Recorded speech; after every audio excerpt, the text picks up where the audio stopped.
Hi everyone, I hope you're all doing well. My name is Agustia Kulavali, and today we're going to be talking about pricing strategies, including the different strategies available that companies use to price their goods or services, as well as markup, which is an important part of pricing as well. So without further ado, let's get straight into it. So, what is pricing?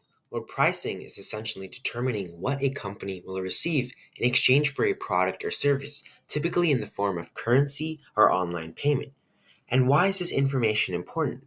Well, pricing is a primary driver for revenue for businesses, so setting the right price can significantly affect overall sales and profitability. Also, the price of a product influences consumer perception and brand position, so a well set price can communicate quality and value, attracting the desired customer segment. Now let's go over several pricing strategies. First up is below cost pricing. This is when a company sets the prices for all of its goods lower than competitors and below the manufacturing price. This is done to promote demand and put competitors out of business. Oftentimes, it's illegal depending on the intentions. Next up is the one price policy. This is when a business sets a single price for all of the goods that it sells. Now, this can be done to simplify prices and make it easier for consumers to purchase the business's goods, like in dollar store. Next is price skimming. This is when a business sets the price of a product very high initially and then gradually lowers the price over time. What this does is it keeps the product on the shelf for longer periods, and it can generate increased profit depending on the demand.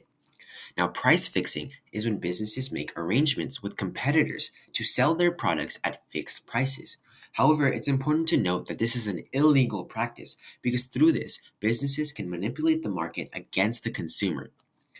Lastly, loss leader pricing. Loss leader pricing is when you sell products near or below cost, which can eliminate competition. Here are some more pricing strategies to add on to from the previous slide. Sugging is a deceptive marketing practice where a product or service is sold under the guise of market research.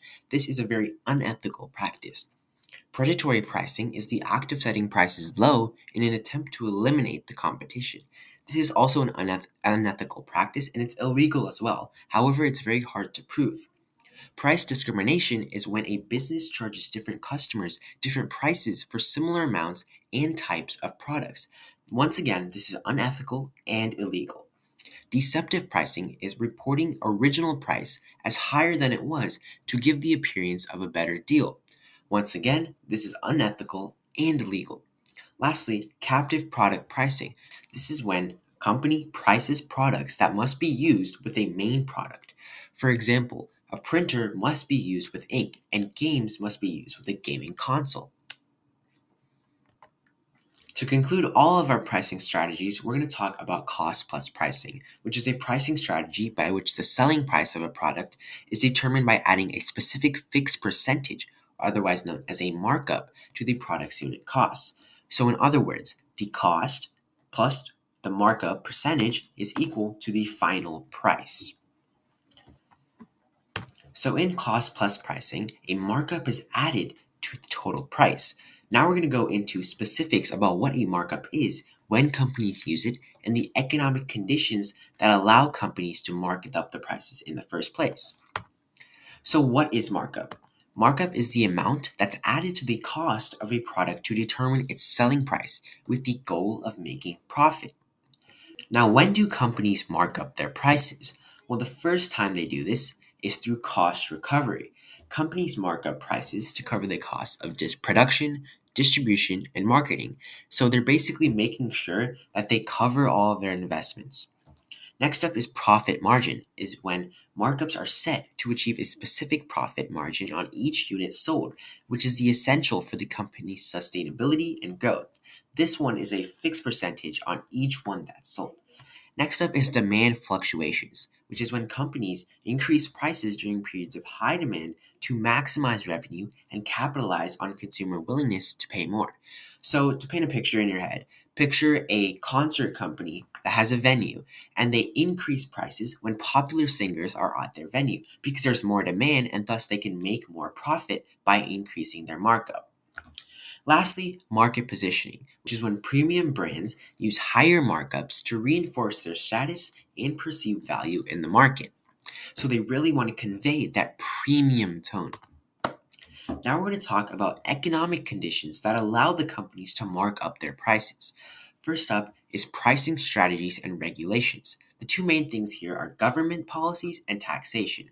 Government policies can include economic policies, such as price controls or minimum wage laws, which can directly impact a company's ability to set markups. So, for example, if the government imposes price ceilings on essential goods, companies may be forced to reduce markups significantly. As for taxation, changes in taxes, such as increased sales tax, can lead to higher markups as businesses adjust prices to cover these additional costs. Next up is economic conditions, including recession and economic growth. In recession, during economic downturns, consumers tend to be more price sensitive, which can limit a company's ability to essentially mark up their prices. Businesses might need to reduce their markup to stimulate sales. As for economic growth, in a growing economy, consumers are generally willing to spend more, which can allow companies to increase their markup as consumers may not be as price sensitive as during a recession. As for inflation, we need to talk about general price increases versus price stability. In general price increases, during periods of inflation, the overall cost of goods and services rises. Companies often respond by increasing their markup to ensure that they cover the increased costs and maintain profitability. In price stability, during deflation or periods of low inflation, companies may keep markups lower to remain competitive and attract price sensitive consumers. As for supply and demand, when talking about consumer demand, we have to acknowledge that in a thriving economy where consumer confidence is high, demand for products can increase, which allows businesses to raise their markups. Conversely, in a recession, weak demand may force companies to lower their markups or offer discounts to attract their customers. In market competition, if there's intense competition in the market, businesses might be pressured to keep markups lower in order to remain competitive. However, in markets with fewer competitors, they might be able to maintain higher markups. As for the cost of production, we need to talk about raw material prices and labor costs. Raw material prices are essentially fluctuations in the cost of raw materials that can lead to changes in the markups. For instance, if the prices of raw materials rise due to inflation or supply chain disruptions, companies may increase their markup to maintain profit margins. As for labor costs, increases in wages or labor costs can also necessitate higher markups, because if a company faces rising costs in hiring skilled labor, it may pass those costs onto consumers through their higher prices. It's also important to note that markdowns happen when the opposite side of the trend happens in the trends that cause markups. Now let's move on to our last two economic conditions that allow companies to mark up their prices. First off, market positioning. This deals with brand positioning, where economic environments that support consumer spending in the luxury market allow brands that capitalize on consumer perception of value and exclusivity to maintain or increase markups. Now, that was a long definition, but to restate it, once again, it's just about conveying that luxury image and using that to justify increased markups. Now, as for value proposition, this deals with companies that emphasize quality or unique features that can justify these higher markups as well, even in competitive markets. So, for example, one could argue that the Apple ecosystem justifies their higher markups. So, to recap what we've discussed in this presentation, let's take a look at some key takeaways. So first off, we talked about how pricing is determining what a company will receive in exchange for a product or service, typically in the form of currency or online payment.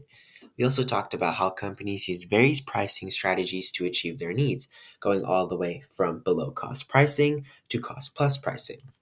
Lastly, we talked about markup, which is strategically determined by companies under different circumstances, such as economically. That's all we have for this presentation, so thank you guys for tuning in.